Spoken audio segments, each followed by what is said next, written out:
तो अब यहाँ पे हमें क्या करना है, माइनस करना है, और यहाँ पे हम क्या करेंगे, एडिशन करेंगे। तो क्या करना है, हम दोनों तरफ सबसे पहले हम एलसीएम ले लेंगे, ठीक है, यानी 11 और 44 का हम क्या करते हैं, एलसीएम ले लेते हैं। जी स्टूडेंट्स, अब हम दोनों डिनोमिनेटर का एलसीएम लेते हैं। 4 वन ज़ा 4 एंड 11 एज इट इज़ आ जाएगा, ठीक है। और नेक्स्ट स्टेप में 11 वन ज़ा 11 और 1, ठीक है।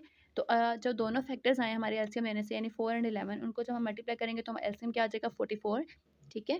स्टूडेंट, दोनों की डिनोमिनेटर्स का एलसीएम हमारे पास क्या आ गया, 44 आ गया। अब हमने क्या करना है कि हमने जो ये दोनों डिनोमिनेटर्स थे, ठीक है, हमने इनको क्या बनाना है, 44 बनाना है। कैसे बनाएंगे, मुझे देखना है कि मैं 11 को किस नंबर से मल्टीप्लाई करूँगी कि मेरे पास 44 बनेगा। 11 को मैंने 4 के साथ मल्टीप्लाई किया तो मेरे पास 44 बनेगा, ठीक है। तो मैं जिस नंबर से मल्टीप्लाई करके मेरे पास 4 आया, उस नंबर को मैंने इसी रैशनल नंबर के न्यूमरेटर के साथ मल्टीप्लाई कर दिया, यानी 10 के साथ मल्टीप्लाई कर दिया। तो 10 4 ज़ा क्या हो गया, 40 हो गया, ठीक है। माइनस का साइन हमने एज इट इज़ बीच में लिख दिया। अब यहाँ पे हमारा जो डिनोमिनेटर है वो ऑलरेडी क्या है, 44 है, ठीक है। दैट्स मीन कि यहाँ पे हम 44 को 1 से मल्टीप्लाई करेंगे तो 44 आ जाएगा। तो जो 1 है उसको मैं मल्टीप्लाई कर दूँगी इस नंबर इसी के न्यूमरेटर के साथ, ठीक है।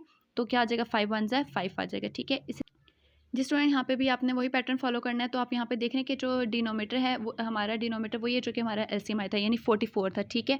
तो अब क्या करना है, मैं इस 44 को मल्टीप्लाई करूँगी 1 के साथ, तो हमारे पास क्या आ जाएगा, 44 ही आ जाएगा। और उस 1 को मैं मल्टीप्लाई कर दूँगी 5 के साथ, ठीक है।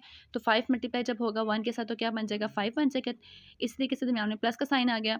और 11 को मैं मल्टीप्लाई करूँगी 4 के साथ तो 44 आ जाएगा, ठीक है। और उस 4 को मैं मल्टीप्लाई कर दूँगी इसी नंबर के न्यूमरेटर के साथ, ठीक है। तो ये 10 के साथ मल्टीप्लाई करूँगी तो 10 4 ज़ा क्या हो जाएगा, 40 हो जाएगा। अब क्या बन गया, यहाँ पे क्या बन गया, -5 प्लस 40/44, और दूसरी तरफ क्या बन गया, 40 - 5/44, ठीक है। जी स्टूडेंट, अब आप 40 में से आपने 5 को माइनस किया तो क्या आ गया, 35/44। इसी तरीके इस साइड पे अगर आप देखें तो इस साइड पे क्या है, -5 प्लस 40 है, ठीक है। यानी माइनस प्लस क्या होता है, माइनस होता है, minus plus minus. That's mean आपने 40 में से 5 को माइनस करना है। 40 में से जब आप 5 को माइनस करेंगे तो क्या आ जाएगा, 35/44, ठीक है।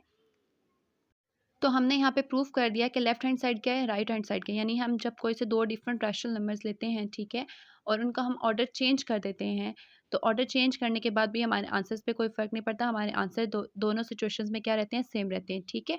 So we prove that commutative property holds for addition.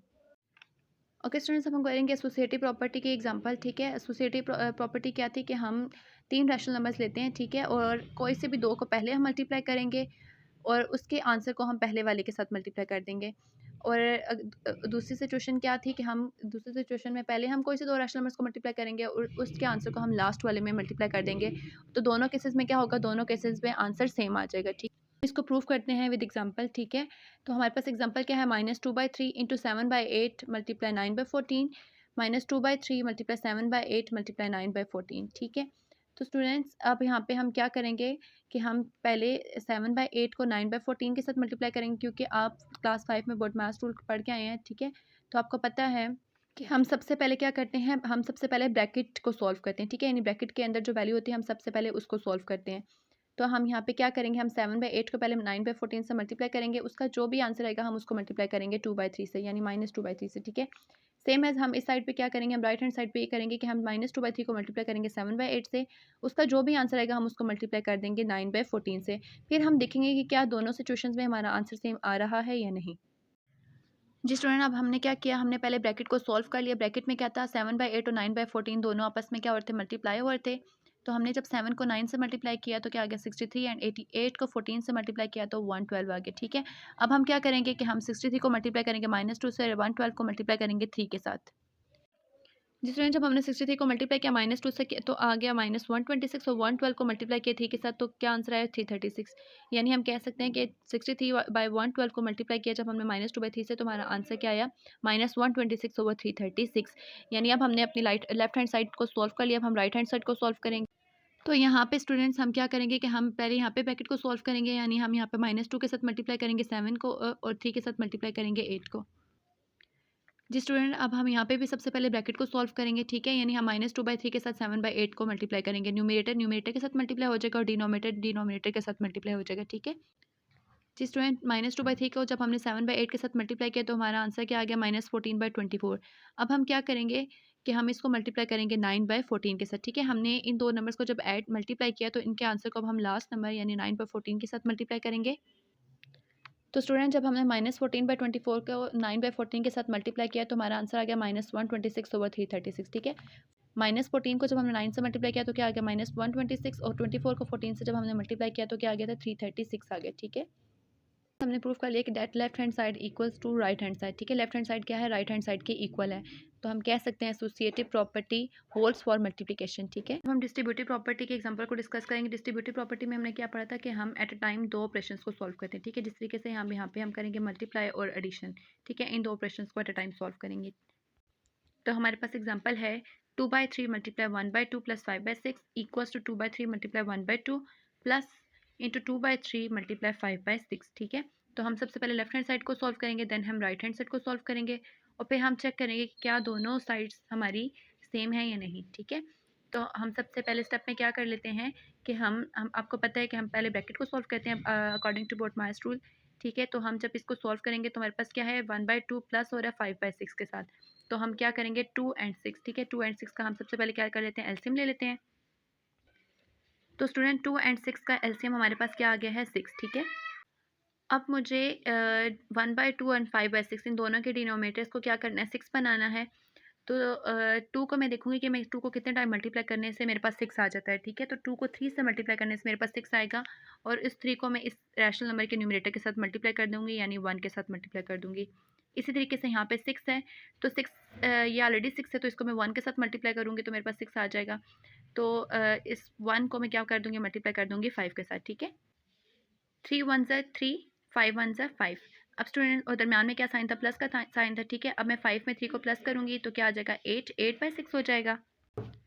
Okay student, जब हमने 5 में 3 को प्लस किया तो 8/6 आ गया, ठीक है। तो आपने क्या करना है, ये जो 2/3 है इसको आप साथ साथ एज इट इज़ साथ साथ लिखते जाएंगे। अब हमने क्योंकि ब्रैकेट को सॉल्व कर लिया है तो अब हम देखेंगे, अब हम इन दोनों को क्या कर देंगे मल्टीप्लाई कर लेंगे। मल्टीप्लाई करने से पहले देख लेंगे कि क्या हमारे पास न्यूमरेटर एंड डिनोमिनेटर की कटिंग हो रही है। अगर हो रही है तो आप इसको सिंप्लीफाई कर लें, सिंप्लीफाई करने के बाद इसको मल्टीप्लाई करके आप लिख लें, ठीक है। तो आप देख रहे हैं कि यहाँ पे 8 एंड 6 की कटिंग हो रही है 2 के टेबल से, ठीक है। तो हम इसकी कटिंग कर लेते हैं। 2 3 ज़ा क्या हो जाएगा 6, ठीक है।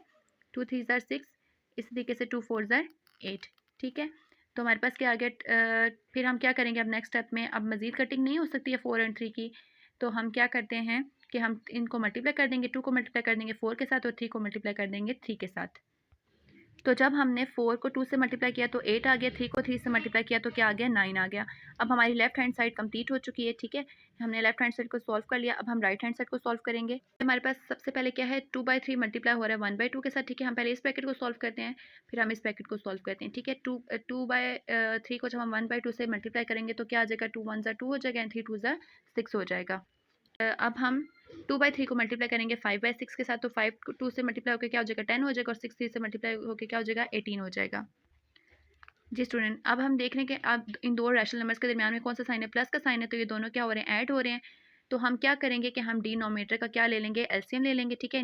18 का एलसीएम क्या आ गया है 18 आ गया, ठीक है। जब हमने इनके फैक्टर्स को मल्टीप्लाई किया 3 को 3 से मल्टीप्लाई किया तो 9, 9 को 2 से मल्टीप्लाई किया तो 18, ठीक है। यानी 6 और 18 का एलसीएम हमारे पास क्या आ गया है 18। अब हम उसी तरीके से क्या करेंगे कि इन दो रैशनल नंबर्स के डिनोमिनेटर को 18 बनाएंगे। जब हम 6 को 3 से मल्टीप्लाई करेंगे तो हमारे पास क्या आ जाए 18, ठीक है। और इस 3 को हम मल्टीप्लाई कर देंगे इस रैशनल नंबर के न्यूमरेटर यानी 2 के साथ, तो 2 3 ज़र क्या हो जाएगा 6 हो जाएगा। जिस स्टूडेंट 2 3 ज़ा क्या हो गया था 6 हो गया था, प्लस का साइन एस बीच में आ गया था, और 18 1 ज़र 18 होता है, तो 1 को हमने मल्टीप्लाई किया था 10 के साथ, तो 10 1 ज़र 10, ठीक है। अब हम क्या करेंगे 10 में 6 को प्लस करेंगे तो क्या बन जाएगा 16, 16/18। अब हम देखेंगे कि क्या 16/18 की कटिंग हो सकती है, ठीक है। अगर कटिंग हो सकती हो तो आपने उसको सबसे पहले सिंप्लीफाई करना है, ठीक है। तो इसकी कटिंग हम 2 के टेबल से कर सकते हैं, ठीक है। तो 2 के टेबल से हम कैसे कटिंग करेंगे, 2 8 ज़र क्या हो जाता है 16 एंड 2 9 ज़र क्या हो जाता है 18, ठीक है। यानी हमारे पास सिंप्लीफाई करके क्या फॉर्म बन गई 8/9। तो स्टूडेंट हमने प्रूव कर लिया कि लेफ्ट हैंड साइड क्या है राइट हैंड साइड के इक्वल है, ठीक है। आप देख रहे हैं कि दोनों तरफ हमारे पास आंसर क्या आ रहा है 8/9 आ रहा है, ठीक है। तो हम कह सकते हैं left hand side equals to right hand side, और हम इसको लिख सकते हैं distributive property of multiplication over addition. हमने इसको distributive property of multiplication over addition क्यों लिखा, क्योंकि हमने यहाँ पे 2/3 को मल्टीप्लाई किया था, यानी डिस्ट्रीब्यूट कर दिया था 1/2 के साथ पहले, और फिर हमने कर दिया था 5/6 के साथ, ठीक है। और हमने 2/3 को 1/2 के साथ पहले करके फिर हमने 5/6 के साथ जब किया तो हमने प्लस के साइन के ऊपर से जंप किया था, डेट्स वाई हम इसको लिखते हैं distributive property of multiplication over addition, ठीक है। स्टूडेंट्स एक्सरसाइज 2.3 में क्वेश्चन नंबर 3 आज के टॉपिक से रिलेटेड है, तो आपने वो सब क्वेश्चंस अपने रफ रजिस्टर पे अच्छे करनी है। ओके स्टूडेंट्स, अब दुआ पढ़ लेते हैं। सुब्हानक अल्लाहुम्मा व बिहम्दिका अशहदु अल्ला इलाहा इल्ला अंता अस्तगफिरुका व अतूबु इलैक।